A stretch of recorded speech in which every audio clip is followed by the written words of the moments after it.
អាជ្ញាធរនិងកងទ័ពថៃបានបន្តអនុវត្តគម្រោងសាងសង់របងព្រំដែនអចិន្ត្រៃយ៍តាមបណ្ដោយព្រំដែនកម្ពុជាថៃដោយដំណាក់កាលដំបូងត្រូវបានសាងសង់នៅតំបន់ស្រុកផុងណាំរ៉នខេត្តចន្ទបុរីប្រទេសថៃ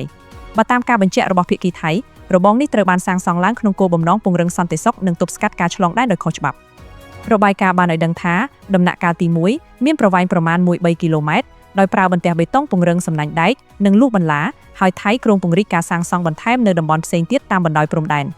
ការសាងសង់នេះកើតឡើងក្រោយពីមានភាពតានតឹងនៅតាមព្រំដែនកម្ពុជាថៃកាលពីឆ្នាំ2025ដែលបណ្ដាលឲ្យមានការប៉ះទង្គិចរវាងកងកម្លាំងនៃប្រទេសទាំងពីរមុនពេលឈានដល់បទឈប់បាញ់និងបន្តដោះស្រាយបញ្ហាតាមយន្តការទ្វេភាគី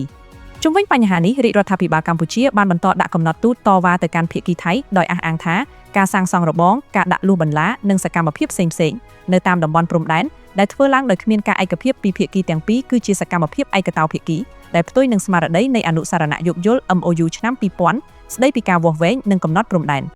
កម្ពុជាក៏បានទាមទារឲ្យភាគីថៃបញ្ឈប់សកម្មភាពទាំងនេះនិងដោះស្រាយបញ្ហាតាមយន្តការរួមដែលមានស្រាប់ភាគីកម្ពុជាបានបញ្ជាក់ជាថ្មីថាបញ្ហាព្រំដែនរវាងប្រទេសទាំងពីរគួរតែត្រូវបានដោះស្រាយដោយសន្តិវិធីតាមរយៈកិច្ចពិភាក្សានិងការគោរពកិច្ចព្រមព្រៀងដែលមានស្រាប់ដើម្បីរក្សាសន្តិភាពស្ថិរភាពនិងទំនាក់ទំនងល្អរវាងប្រទេសជិតខាងបច្ចុប្បន្នភាគីថៃនៅតែបន្តគម្រោងសាងសង់របងព្រំដែនខណៈភាគីកម្ពុជាបន្តតាមដានស្ថានភាពនិងរក្សាជំហរតវ៉ាតាមផ្លូវការទូតចំពោះសកម្មភាពដែលខ្លួនចាត់ទុកថាជាការអនុវត្តដោយឯកតោភាគីសូមចូលទៅកាន់គេហទំព័រ freenewscambot.com ដើម្បីអានព័ត៌មានថ្មីៗរហ័សច្បាស់លាស់និងទាន់ហេតុការណ៍ពី SR News